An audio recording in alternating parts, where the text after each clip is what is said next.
Bismillahirrahmanirrahim. Assalamualaikum warahmatullahi wabarakatuh. Selamat pagi teman-teman. Kita jumpa lagi ya di podcast pagi titik balik perubahan. Jumat pagi ini kita akan ditemani sama Bang Dani. Bang Dani monitor. Siap, Mas Amim. Oke, sebelum kita awali podcast kita doa bersama dulu ya, supaya apa yang kita dapat pagi ini bisa lebih bermanfaat. Berdoa silakan.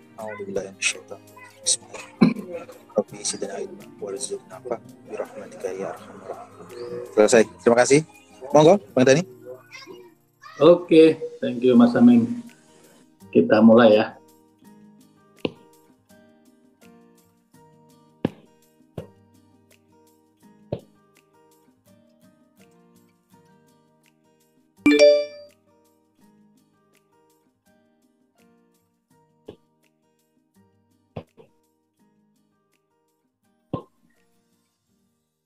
Oke, Assalamualaikum warahmatullahi wabarakatuh. Salam sejahtera buat kita semua. Alhamdulillah, Bismillahirrahmanirrahim. Kita hadir lagi ya, kita belajar bareng lagi, bersama-sama bertumbuh terus, merawat jiwa. Saya sering mengatakan itu merawat jiwa, karena jiwa ini perlu dirawat di lingkungan yang sehat. Ya. Lingkungan yang sehat itu artinya lingkungan-lingkungan yang dia aware terhadap dirinya, untuk dia bagaimana bisa melihat setiap titik perjalanan jiwa itu merupakan melihat kehadiran Tuhan itu sendiri gitu loh. Nah, jadi ini perlu perlu kita ulang-ulangi, perlu kita fokuskan kan itu dia. Oh ya, Mas Amim. Halo Mas Amim. Siapa Dani? Ya, terakhir itu kita bahas apa, niat ya? Yang minggu lalu ya, minggu lalu kita bahas niat ya. Hari ini saya mau nyampaikan ini dulu ini ya.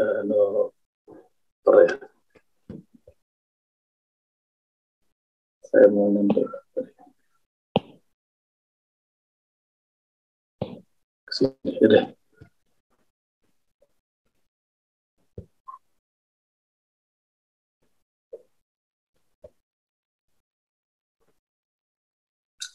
Oke ya, minggu lalu itu saya menjelaskan tentang niat ya, niat plus atensi kan itu yang perlu Nah ini hari ini kan diri itu ada 5 dimensi ya, 5 dimensi diri. Nanti terkait dengan rasa ya, energi. Nah, yang pertama itu kan niat. Sudah saya jelaskan kemarin itu, niat itu. Yang hari ini rencananya itu hari ini itu pikiran. Ada 5 ya, yang ketiga perasaan. Baru yang keempat ini adalah perkataan.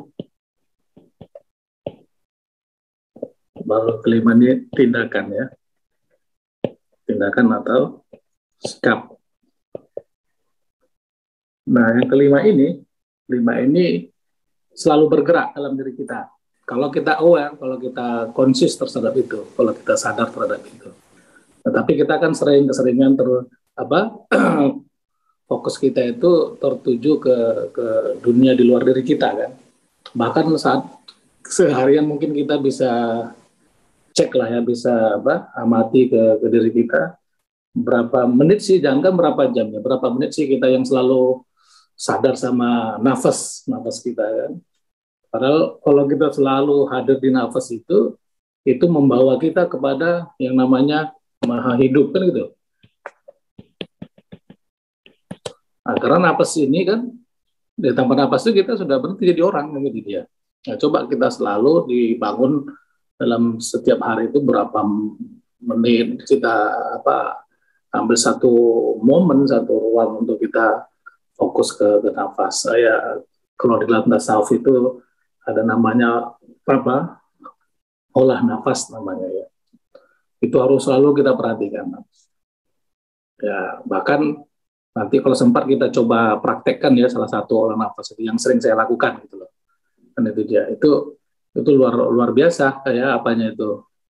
Kita akan tahu nanti bukan pergerakan ya, efeknya, dampaknya itu ke diri kan gitu dia. Terutama ke diri yang dalam itu gitu loh. Karena kan si nafs ini kan membawa ke sana itu. Ya.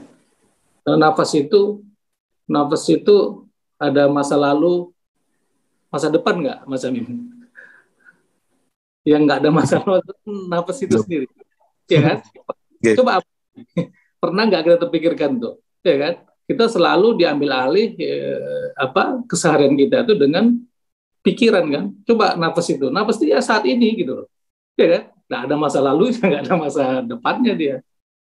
Nah, cuman itu tadi kita jarang lihat ke dalam, kita selalu sibuk dengan peristiwa di luar diri kita, sehingga kan itu kan yang benar-benar memberi nafas kehidupan itu kita tidak menziarahinya kan. Nah, ini problem besar itu. Maka di tasawuf itu dikatakan problem terbesar manusia itu adalah Tuhan itu sendiri, kan itu. Bukan yang lain, Tuhan itu sendiri ketika tidak terhubung dengan itu kan. Maka timbullah dampak-dampaknya, efek-efeknya, yaitu ya penyakit lah, kegalauan, macam-macam lah kan itu dia. Nah, itu pun harus sadari bahwa itu adalah sebuah keadaan sebenarnya kan itu. Nanti mudah-mudahan sampai kita ke keberadaan sama keadaan, membedakannya kan itu. Jadi nafas itu penting, bukan penting lagi, sangat penting ya. Sangat penting, cuman nafas itu sering diambil alih sama ini, pikiran. Pikiran itu selalu membawa kita ke hal-hal yang sifatnya labeling, judul, kesimpulan, persepsi. Ya, hati-hati kita keseharian kita tuh banyak membuat kesimpulan. Nah, kesimpulan ini sebenarnya bikin kita chaos, ya. Bukan event itu, ya. Kesimpulan kita terhadap event itu perlu diamati itu. Kesimpulan kita terhadap event itu, ya. Misalnya event itu ada orang yang memfitnah kita atau menggunjing kita atau memarahi kita kan, tiba-tiba kita simpulkan itu marah. Nah, itu kerjaan pikiran. Kerjaan pikiran itu pada akhirnya mendistribusikan ya menginstruksikan ke dalam diri kita, ke hormon-hormon tubuh kita, dalam tubuh kita ini untuk menciptakan, menghasilkan ya event marah itu kembali. Kalau kita tangkap itu sebagai sebuah, kita kasih judul namanya marah atau benci atau apapun itu kan itu. Jadi hati-hati dengan permainan pikiran itu. Makanya pikiran ini perlu kita amati tiap hari.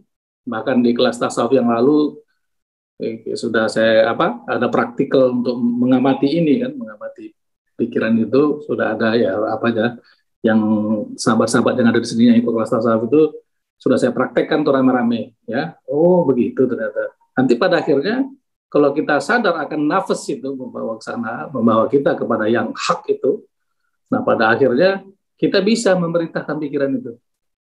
Ya. Nah karena dia kan sesuatu yang beda sama kita.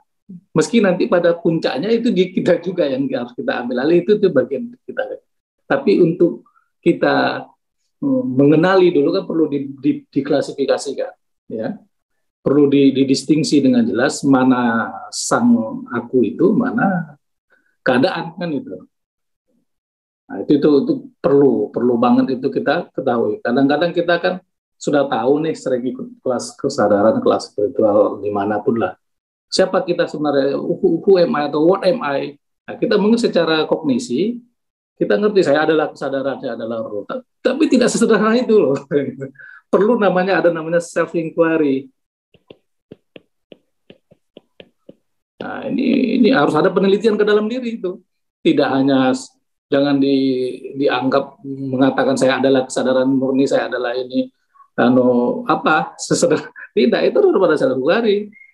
Harus dia rajin meneliti ke dalam dirinya, ada progresifnya sampai dia nanti baru ini self inquiry dialami dia kan itu.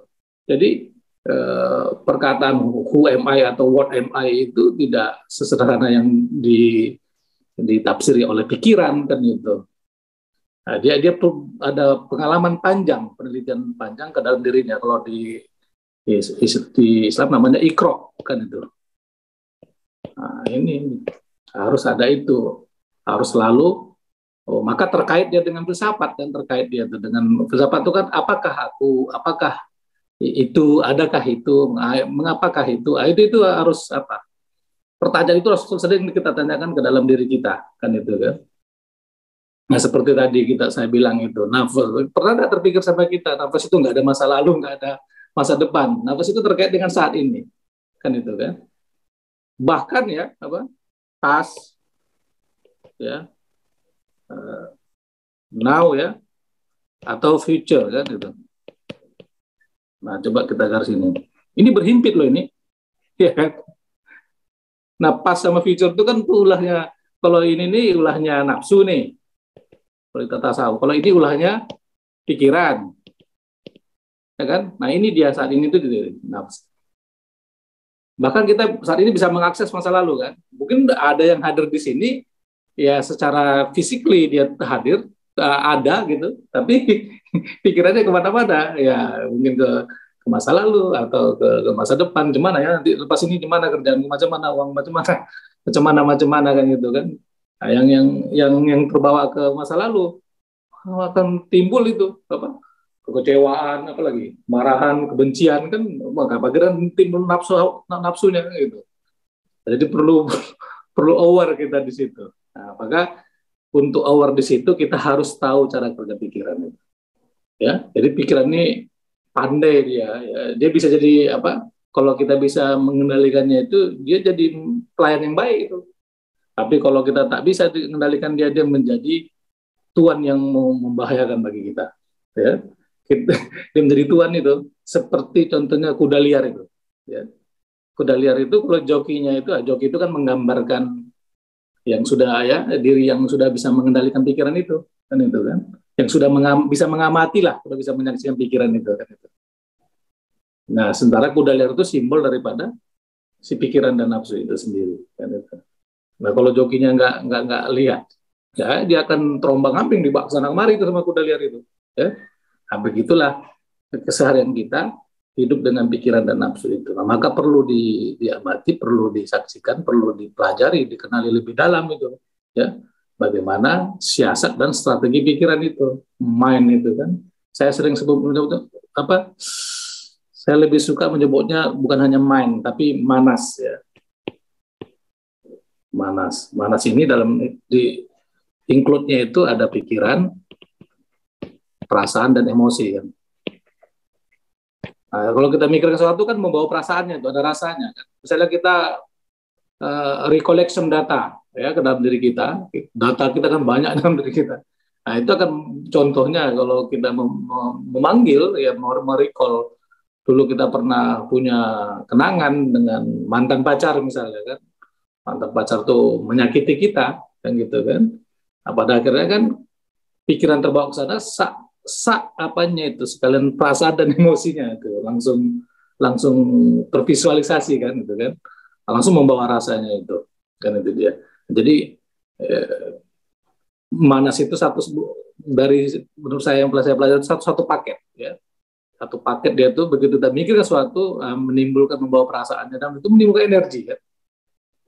Jadi rasa inilah yang terkirim ke semesta. Nah, kalau rasa itu berulang-ulang, nah itu menjadi realitas bagi kehidupan kita. Maka kadang kita, kenapa saya hari ini sedih? Ya karena itu sudah kita bangun jadi pola kan. Ya, kita bangun jadi pola, rasa yang berulang-ulang itulah jadi gerbang pintu realitas yang kita hadapi kehidupan kita hari ini, keadaan kita hari ini gitu. Ya, maka hati-hati itu dengan pikiran dan perasaan kan itu dia. Maka kalau niat, pikiran, perasaan, perkataan dan tindakan sikap ini sudah kita pahami dan kita mencoba untuk menselaraskannya tiap hari ya, kita fokus ini jadi doa ini doa yang keren tuh ini dia ya. Jadi kan ada itu Benedict tuh ya yang tuh aku adalah yang kupikirkan kan itu lagi sering yang kita dengar gitu kan aku adalah apa yang kupikirkan kan tidak cukup begitu ya. Harus kelima-limanya ini, aku adalah niatku, baru pikiranku, apalagi itu perasaan, perkataan, tindakan itu semua ya, satu paket itu, ya. Jadi jangan dipisah ini 1, 2, 3, 4, 5 ini satu paket. Ini dimensi diri kita nih yang diperhatiin. Nah, tiap hari ini yang harus kita kita amati, kita kenali, kan itu dia kan. Ada mulai dari niat. Ini energi semua ya. Ini energi semua ini.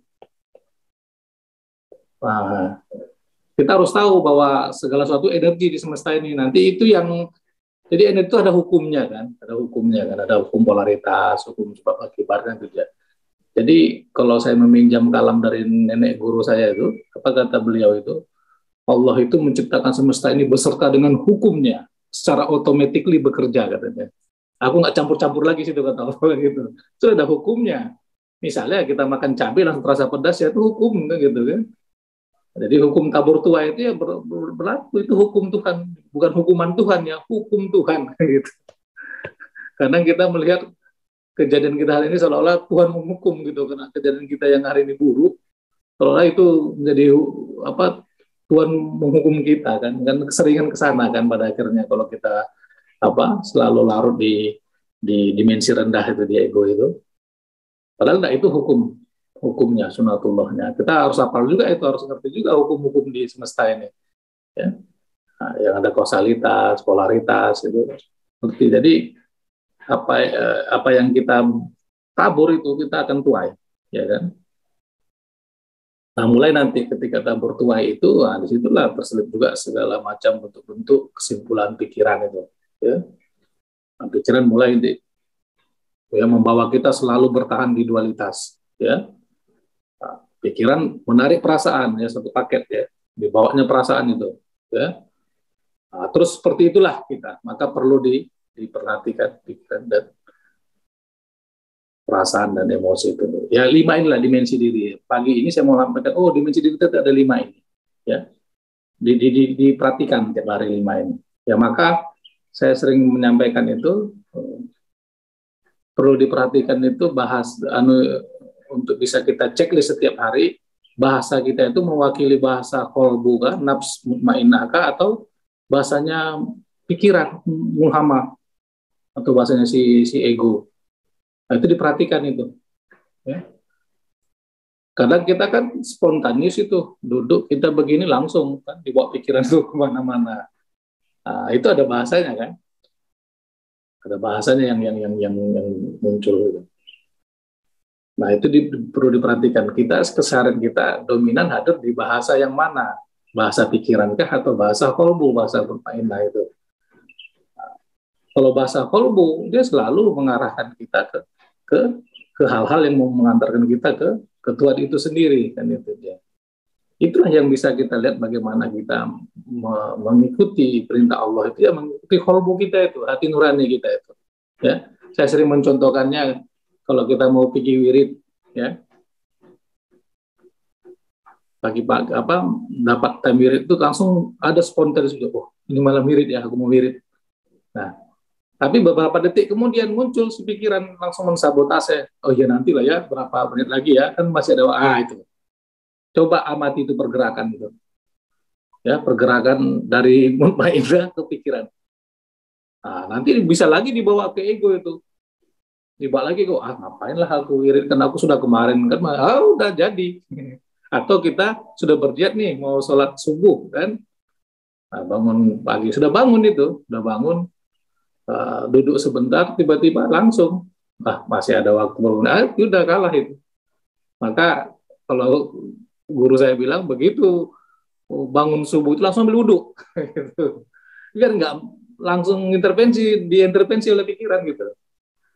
Nah, tapi kita karena tidak aware ya, tidak sadar akan strategi dia itu, ya kita nganggap itu biasa saja. Tapi tiap hari kita akan menumpuk energi pikiran dalam diri kita. Itu yang ribet itu, ya, ribet banget itu. Maka untuk kita merilisnya itu, melarutkannya ya perlu jihadul ya, jihadul akbar kayak gitu kan. Perlu waktu panjang juga itu. Gitu. Nah, kalau nggak kita mulai dari sekarang, kita akan digulainya terus itu. akan selalu kita senang di lingkaran dualitas itu. Pikiran kan membawa kita selalu bertahan di dualitas karena memang itu tujuan dia kan. Nah, padahal kita adalah makhluk non dual kan. Kita adalah yang non dual itu, yang ruh itu, yang kesadaran murni itu. Nah, itu perlu kita kasih perhatian betul. Oh iya itu. Kan dia.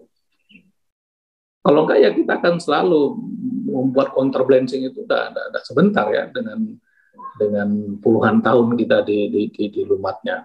Kan itu dia. Maka kan saya mau coba kita bedakan ya. Kita sering mengalami ini kan kadang-kadang. Aku senang. Apalagi aku susah. Aku bahagia ya. Coba ya saya mau elaborasi ini. Aku melarat lah ya. Nah, coba 4 aja dulu ya. Dan lain-lain.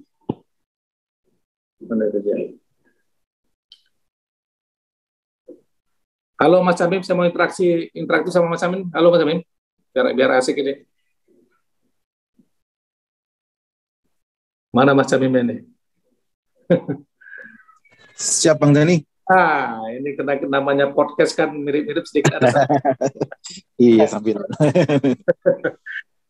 Biar agak rame dikit yang itu. Nah, Mas Amin nih, aku senang. Yang berubah ini yang mana Mas Amin? Aku senang, aku susah, bahagia. Yang berubah itu yang mana? Ya ini pikiran aja. Nah ya, lebih tepatnya ini keadaan ya. Keadaan. Nah, ini berubah nggak Mas Amin? Aku ini. Enggak. Itu dia. Ya, tetap. Yang tapi aku yang di sini ini kan jarang kita amati, jarang kita pahami, kita kenali lebih dalam bahwa aku ini mewakili mana nih aku ini. Nah, yang sering kita hidupkan aku ini membawa kita ke keadaan. Personalitas dan identiti kan. Nah, ini dia amati itu. Ya, coba amati ke dalam tuh. Padahal aku yang ini nih, yang tak berubah ini, inilah kesejatian kita yang namanya saya sebut nama keberadaan. Nah, itu dia. Ya, saya tandai dia nih, keberadaan dan keadaan. Nah, dibedakan. Nah, dibedakan. Oh, saya mengalami sedih. Yang sedih itu siapa? Kan itu yang sedih itu keadaan. Keadaan apa? Keadaan pikiran, perasaan, keadaan itu namanya manas. Kan itu kan? Maka yang berubah nih, senang, susah, bahagia, melarat, atau galau. Akunya berubah? Enggak berubah. Cuman kita salah mengidentifikasi si aku ini. Aku ini kita anggap diri kita, personalitas kita. Personalitas apa tuh di sini? Kan nama, kan macam-macam tuh yang saya udah ngasih tahu ini.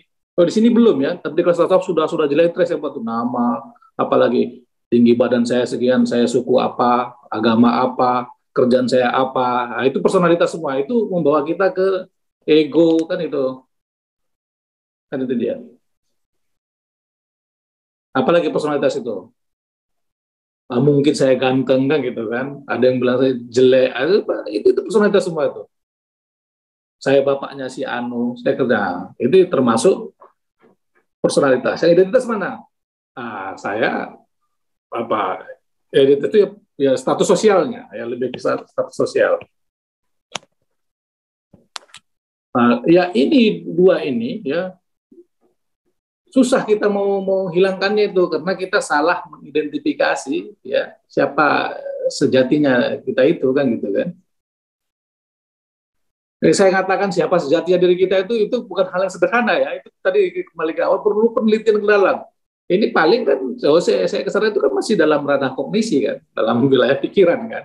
Tetapi minimal secara konsep kita sudah dapat untuk pegangan untuk melatihnya kan perlu latih ini kan tuh. Nanti kalau sudah hidupnya spontan saja itu, spontanis dia. Dan dia nanti sudah bisa memisahkan kan itu kan. Praktek sehari-harinya dia automatically terpagari gitu loh. Ini jadi buku panduannya kan. Status sosial itu apa tuh? Saya pengurus surau apa lagi itu? Wah, macam itu. Pekerja saya ini manajer, direktur segala macam. Itu susah kita itu. Melepas itu susah banget. Karena itu dari kecil sudah melekat kan, berpuluh-puluh tahun kan itu dia kan. Nah, jadi kita selama ini mengidentifikasi aku tuh aku ya, personalitas dan identitas ya. Kalau saya bawa di kota Hawking ya aku yang di ranah ya ego dan nalar itu dari pikiran itu. Terutama yang di bawah itu kan, di dimensi 3 itu. Nah, padahal kita tahu nih ya, dari tulisannya kita tahu dan akunya tak berubah. Nah, coba saya tanya Mas Camen sekarang. Are you present now, Mas Camen? Apakah Mas Camen hadir hari ini? Iya, insya Allah. Nah, coba ke belakang dikit. Kan ada jeda itu. Saya tanya, Mas Camen kan ada jeda menjawab. Iya, mikir. Nah, kesadaran itu begitu dia. Siapa itu? Ya kan? Nanti kalau dia sudah ngeh ini bahwa aku itu adalah si kesadaran, dia aja mengamati ini senang itu adalah keadaan, ya, keadaan pikirannya, perasaannya, susah, bahagia. Kan yang mengetahui senang, mengetahui susah, mengetahui bahagia, mengetahui melarat itu siapa? Kan aku. Nah, cuma kita salah mengidentifikasi bahwa aku itu adalah yang si ego itu kan gitu. Oh, aku itu dia netral ya, sifat ingat ya, sifat netral si aku itu netral. Ya. Dia lebih besar daripada semesta itu. Karena dia kan maha, dia kan hadir dipercikan dari yang maha gitu maksud saya. Ya ruh itu sendiri, ya kesadaran murni itu sendiri. Dia luas, lapang. Nah, kemarin juga di kelas tasawuf sudah praktek juga kita itu ya. Apa untuk melatih ini kan gitu kan. Bahwa energi daripada kesadaran murni itu luas lapang ya. Ya di ibarat dicontohkan dianalogikan tuh seperti sinar matahari ya. Nah, menyinari tanpa henti kan gitu kan. Tapi dia tidak terpengaruh dengan yang diteranginya, yang disinarinya itu. Ya, bumi yang mengalami siang malam, matahari enggak, dia selalu mencahaya siang malam. Nah, tapi kita selalu membilangkan bahwa saya bumi, bukan matahari. Ya, bumi itu identik ya, analogi dari pikiran, perasaan, dan emosi kita yang selalu berubah-berubah, kan gitu. Nah, sementara si aku ini, si keberadaan sejati itu adalah tidak berubah, dia stabil. Maka ketika kita tidak stabil, ya belum hadir di kesadaran yang sejati itu. Kan gitu. Kita sering ya berada di keadaan di pikiran perasaan itu berubah hari ini senang. Pagi tadi lah berapa kali kita saya contoh kan bangun pagi kita merasa aduh kok galau gitu. Nanti lepas mandi minum kopi sarapan wah agak cerah dikit. Gitu kan. Tadi galau itu cerah. Kan ada yang mengetahui galau dan cerah. Kok kita tahu kalau kita tadi galau, kok kita tahu oh tadi kemudian kita cerah. Siapa yang mengamati yang menyaksikan itu? Nah, itu perlu diamati. Nah, bahkan lebih contoh yang sering saya katakan juga itu ketika Mas Syami mungkin tidur pulas dia malam hari itu. Saya tanya, Mas Syami tadi malam itu enggak, saya tidur pulas, Bang. Loh, kok tahu Mas Syami itu dia tidur pulas gitu loh. Padahal secara fisikly, secara dia tidur tadi malam. Tapi begitu dia bangun, wake up, saya tanya, kok tahu Mas Syami tidur pulas tadi malam? Nah, itu siapa yang mengetahui itu? Siapa yang menyadari itu? Kan ada eksistensi situ, keberadaan yang tidak tidur, tidak ngantuk. Nah, itu yang perlu kita. Saya mau narik itu ke dalam, ke belakang lebih ke dalam. Itu namanya no mind itu di situ. Ya, no mind itu maksudnya. No mind atau titik nol. Ini istilah-istilah spiritual itu banyak kan. Nah, baru nama ini berserah diri sama ini. Ini semua ini. Atau pasrah kan itu. Tapi pasrah yang itu ya, yang the Hawking itu letting go kan itu. Nah, sama ini semua itu no mind itu kan dia kembali sebelum ada pikir. Kalau saya bawa ke dunia luarnya sebelum Big Bang. Kan yang ada apa tuh? Keheningan kan tuh, bliss. Nah, maka kita ini adalah kedamaian, keberadaan itu sama dengan kedamaian. Kedamaian yang dibungkus oleh tubuh dan yang dibungkus oleh daging dan tulang dan diberi nama. Ya, Mas Syamim ya. Halo Mas Syamim. Jadi Oke, Bang. kita itu kedamaian yang diberi apa? Diberi Diberi nah, raga. nah, Mas Camim dari diberi nama kedamaian namanya Mas Camim. Akhirnya dia melekat nama Camimnya gitu, nama Camimnya. Yang kedamaian peace and total surrender yang dalam dirinya nggak dikenali kan gitu kan. Itu kita terhijab dengan nama gitu ya. Tadi dengan nama labeling ya, itu kerjaan pikiran kan gitu kan. Itu dikendalikan si ego gitu kan gitu ya. Nah, itulah sering kita terjebak di situ. Jadi sebenarnya adalah kenapa kalau saya mau bawa ke esensialnya, kita menderita, kita chaos adalah ketidaktahuan kita akan keberadaan itu sendiri, keberadaan sejati itu. Nah, itu sebenarnya. Maka karena ketidaktahuan kita akan diri sejati keberadaan kita itu, bahwa kita adalah kedamaian yang diberi nama, maka dengan otomatis kita diambil alih oleh si ego. Gitu. Nah, itulah menjadi kita derita, begitu. Diambil alih oleh pikirannya, disimpulkan sama pikirannya bahwa saya bukan yang itu, saya adalah yang pikiran, perasaan, dan emosi dan tubuh. Nah, maka ya itulah kita berada di neraka itu maksudnya. Kita selalu berada di dunia dualitas kan itu kan. Nah, jadi kita adalah kedamaian itu sendiri kan. Atau bahasa lain itu adalah kebahagiaan juga bisa. Cinta, kalau Rumi dia mewujudkan cinta kan itu. Jadi wujud sang aku itu bisa jadi kedam diri ya, dalam diri itu namanya kedamaian peace ya, kebahagiaan. Kalau dalam Vedanta namanya Satchit Ananda ya, kalau kita belajar Vedanta itu di Vedantik itu di Bhagavad Gita itu namanya Satchit Ananda kan itu ya. Nah, itulah kesejatian kita itu, itulah yang mesti kita tiap sadari dari sekarang itu, dan itu perlu self inquiry ke dalam terus kan itu kan, penelitian ke dalam. Nah, jangan kita terbawa selalu hidup di saya Dani kan gitu, saya Mas Camim. Nama-nama kita itu, nama-nama itu identitas dan personalitas kita itu akan membuat status quo dia. Status quo itu dia melekat kepada itu semua dan dia nggak mau tuh pisah dari itu. Nah, ini kita berjuang nih ya. Berjuang dari sekarang untuk mengembalikan itu, mengembalikan kita ke fitrahnya itu ya,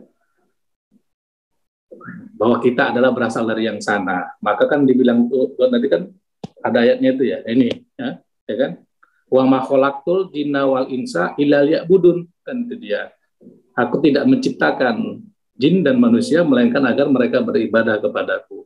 Ini tafsiran terjemahan namanya isyarah. Kalau dalam tafsiran hakikatnya, tasawufnya, aku tidak artinya ini bukan menciptakan. Ini terjemahan yang normal. Ya, ini kalau kita di level awam, istilah tasawufnya awam ya. Awam itu yang menciptakan.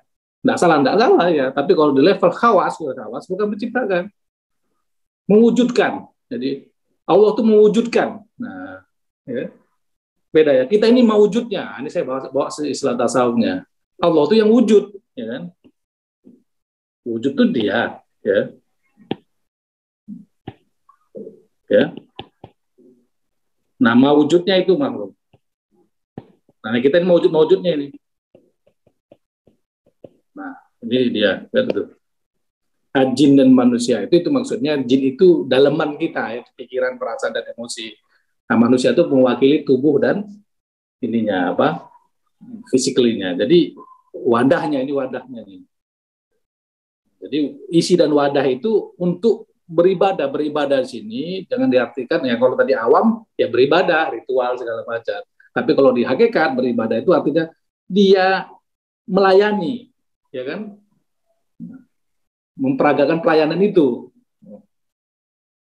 Nah, kepadaku ini apa maksudnya? Melayani kepadaku. Kepadaku tuh kepada nuraninya, nurani kita. Kan Allah dalam diri kita itu, di nurani kita itu, di kolbu kita itu. Latifatur Rabbaniyah, ini kalau saya bawa terminologi tasawuf. Situlah kita tunduk dan patuh taat di situ, mengikuti bahasa kolbu kita. Kembali tadi ya saya katakan, maka kita penting banget memperhatikan bahasa nafsu mutmainnah yang kita lantunkan tiap hari atau bahasa pikiran. Ya.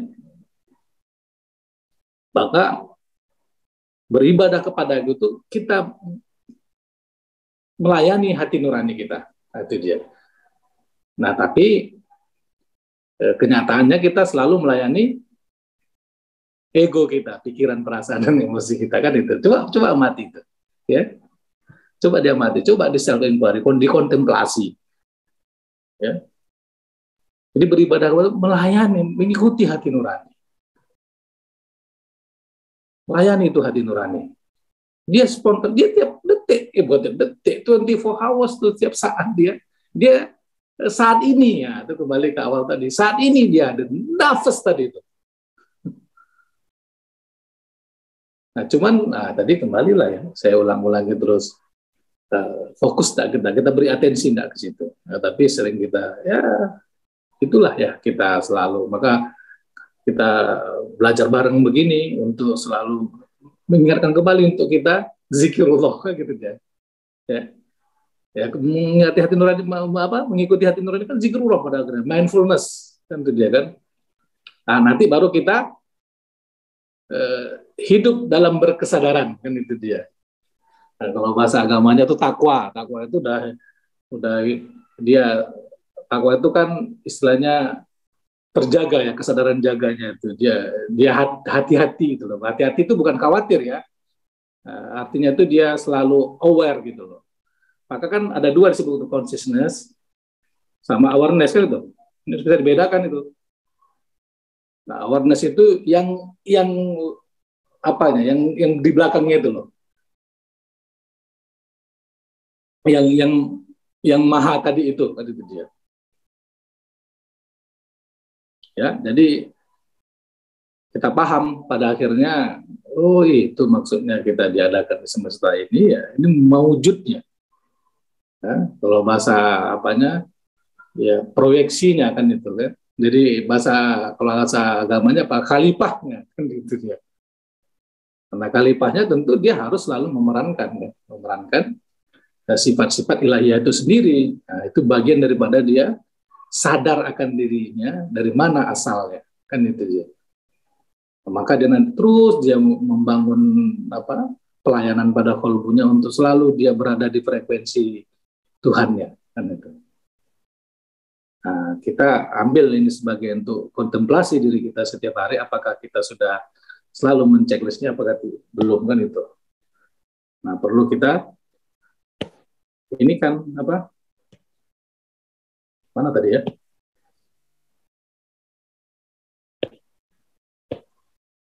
Nah, perlu kita di refresh ya.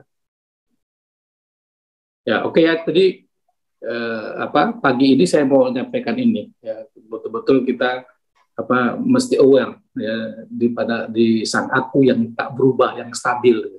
Kalau berubah dan dia membawa kita ke selalu berganti dalam keadaan satu ke keadaan berikutnya, itu bukan yang sang aku. Ya, itu bukan sang keberadaan. Jadi kita mesti bisa bedakan mana keberadaan, mana keadaan. Keberadaan itu hadir saat ini, terus saat ini, kan itu dia. Saat ini jangan dikaitkan dengan waktu ya. Waktu Maden Jepang yang jam tangan, bukan ya, itu keberadaan itu ya awareness itu sendiri ya, si kesadaran murni itu sendiri, yang nafas itu sendiri ya. Itulah pendekatannya di situ, kan itu dia. Maka kalau kita sudah bisa membedakan ini, memainkan peran ini, kita sudah tadi kembali saya katakan itu bisa kita memerintahkan. Misalnya pikiran kita lagi sedang galau, pikiran, ya, jangan kau galau ya. Nah, misalnya ada yang sakit juga di tubuh kita bisa perut, dan jangan pakai kunyah, ya. Kunyah itu dipegang bahwa itu adalah yang kesejatian itu. Nah, itu bentuk pelatihannya seperti itu. Maka penting ya, kita alhamdulillah kita di tradisi tasawuf tarekat kita itu ada namanya zikirullah, wirid, kan gitu kan. Bahkan diperintahkan kan zikir langkah pagi petang itu untuk kita melatih menjaga posisi kita di keberadaan itu. Harus di penyaksi itu. Tapi keseharian kita sering menjadi pelaku dan korban bahkan tiap hari. Berpindah posisi. Ya tarik terus posisinya kepada ya, posisi keberadaan ini kan kayak sayang ya. Ini banyak lagi namanya ya. kedamaian, cinta, sayang itu. Maka kan Tuhan sudah menetapkan kan atas dirinya sifat kasih sayang gitu. Bari, misalnya kita berada di keadaan senang, susah atau bari di posisi kedamaian itu. Ya. Si keberadaan itu tidak ini ya, senang susah itu dialami oleh pikiran, keadaan ya. Jangan dikira keberadaan itu yang senangnya itu yang ada dualitasnya gitu loh. Bukan, dia singular, tunggal. Kita kan enggak, kalau bilang senang itu ada lawan katanya, ada antonimnya, susah, bukan. Nah itu kalau ada lawan katanya itu wilayah pikiran. Dia netral saja dia. Ya seperti matahari tadi itulah. Ya.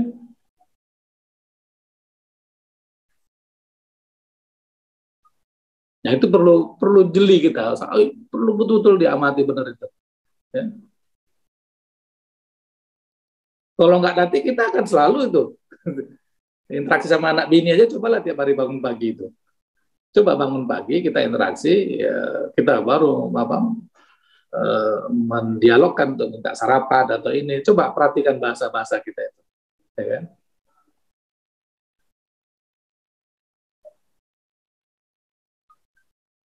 Sering kita pakai itu kata tapi ini juga sering ini menunjukkan dualitas itu. Tapi bang, itu sering tuh. Apalagi dengar kelas begini kan, teori bang, tapi itu hati-hati. Kita nggak lagi tertuju harus ke dunia eksternal ya. Kita ke dalam. Kadang kita kan hanyut itu. Cuman gini, siapa tuh? Cuman begini itu. Tambahkan dengan meskipun. Nah, ini meskipun ini sudah masuk bahasa nafsu mutmainnah. Tapi meskipun gitu, itu berbeda. Ada tingkatan rasanya dari tapi begitu. Meskipun, itu berbeda rasanya. Perhatiin itu. Meskipun, itu udah membawa kita ke nafsu mutmainnah itu.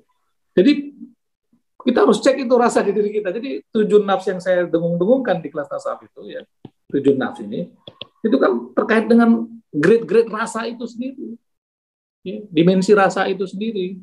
Nanti pengulangan rasa itu saya sampaikan itu akan menjadi realitas dari kehidupan kita. Ya rasa yang berulang-ulang itu menjadi kenyataan itu pada diri kita. Maksud itu bukan menjadi event. Ya event itu kan apa ya? Baik yang kita senangi atau yang tak kita senangi sama-sama membawa kita ke ego itu. Sama-sama membawa kita hanya bertahan di dualitas. Maka saya sering sampaikan juga kan, ambil pesannya kan itu. Enggak lagi kita terfokus pada dualitasnya kan. Melampaui dualitas itu ya dengan bisa mengambil pesan itu.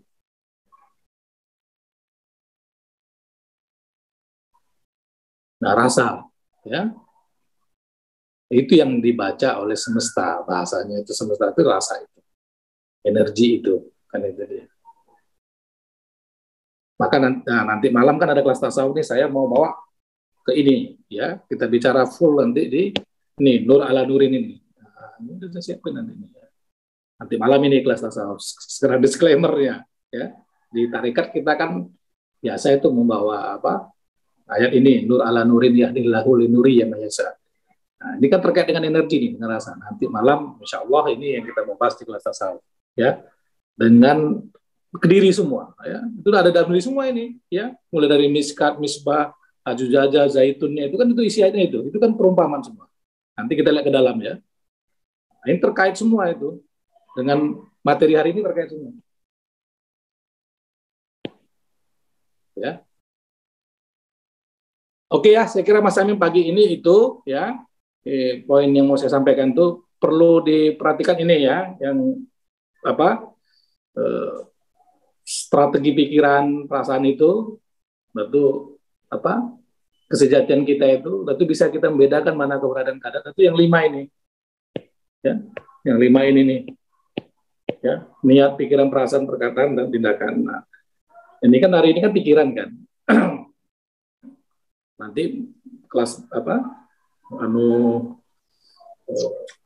Rabu depan ya atau Jumat depan kita masuk ke ini ke perasaan ya lebih inilah lebih. Tapi ini sudah saya ini kan simpelnya begitu sih, pikiran perasaan itu sudah satu paket sebenarnya kan tidak. Maka pikiran itu kesimpulannya itu pelayan yang terbaik sekaligus menjadi bajikan yang terburuk gitu sih. Terus itulah kesimpulannya tuh kalau kita lihat setiap hari itu. Ya, pikiran itu seperti itu bermainnya dia. Kita sering dibingungkan tuh oleh pikiran kita sendiri. Bahkan pikiran itu membuat kasus tuh, membuat masalah itu lebih dulu dari fakta yang yang terjadi kan gitu. Maka kita sering jadi korban pikiran kita sendiri kan gitu kan. Contoh gini, aku mau jumpa teman misalnya di mall gitu kan. Nah, temen ini mungkin pernah dulu punya masalah sama saya kan. Nah, pikiran main tuh, wah nanti kalau saya jumpa dia di mall itu kan begini itu. Ah itu amat itu kita pikiran begitu tuh. Dia mendahului sebelum fakta itu. Faktanya kan begitu kita jumpa kan tidak seperti itu juga. Tapi pikiran tuh begitu. Maka dia dulu gitu monkey mind tuh begitu. Lintasan pikir. Kalau si Imam Ghazali bilang tuh lintasan pikiran. Ya, itu mendahului dia. Atau dia mati. Membuat kesimpulan tuh pinter banget dia. Ya kan? Ya, pernah saya contohkan. Ini saya kasih bikin kesimpulan. Oh, ini sekretariat. Sana masjid. Ya kan? Itu kan kesimpulan pikiran kan. Dikasih labeling nama judul. Nama itu labeling itu maksudnya bukan hanya disempitkan dengan nama penyakit, nama enggak, itu merupakan judul yang kita kasih juga dalam keseharian kita ya. Kesimpulan-kesimpulan itu labeling nama. Nah, sekretariat itu berlaku nih konsekuensi aturan sekretariat dan berlaku juga konsekuensi aturan masjid kalau ada. Nah, kita akan kena dengan kita melabeling ini sekretariat itu masjid. Kita akan mengikuti konsekuensi dari nama itu. Nah, begitu juga kita menyimpulkan event itu, kita akan mengikuti kesimpulan itu. Nah, itu yang bikin kita chaos. Maka kesimpulan itu gak usah difikskan. Gitu. Kalau anggap itu perjalanan, tapi kita pahamin. Kan itu. Padahal esensinya kan sekretariatnya sama masjid kan sama-sama isinya batu, pasir, semen, keramik, itu aja isinya kan. Sama-sama itu. Tapi begitu kita kasih nama, berlaku. Ya. Berlakulah hukum-hukum dan konsekuensi dari nama yang kita labeling tersebut kan gitu ya. Oke, Mas Amim itu ya pagi hari ini itu ya kan kita tambah lagi tapi banyak poin. Baik teman-teman, mungkin ada yang mau ditanyakan tentang materi yang baru saja disampaikan Bang Dani. Bisa 2 orang ya pagi ini. Bisa via chat atau bisa resen, nanti saya bukakan mic-nya. Monggo.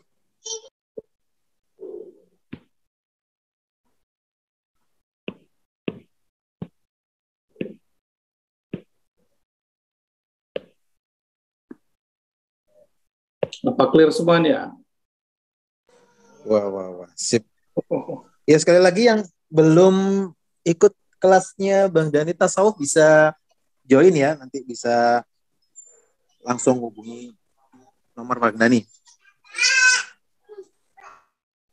Ya oke, berarti nggak ada yang mau nanya. Saya kira sudah clear semua ini. Amin gitu kan. Ya semoga nanti ini tetap saya sampaikan ya. Saya berusaha menyampaikan ini dengan baik, yang mendengar juga sahabat-sahabat semua baik. Tapi lebih baik lagi diperagakan meski sedikit, gitu kan. Jadi ada self inquiry dari kita itu kan tentunya. Ya oke, Mas Amim, saya kira itu ya. Mohon maaf jika ada salah kata. Saya akhiri. Wassalamualaikum warahmatullahi wabarakatuh. Waalaikumsalam warahmatullahi wabarakatuh. Terima kasih Bang Dani. Terima kasih teman-teman. Kita bertemu pekan depan ya. Nanti harinya bisa ditunggu di grup. Insyaallah. Terima kasih. Wassalamualaikum warahmatullahi wabarakatuh.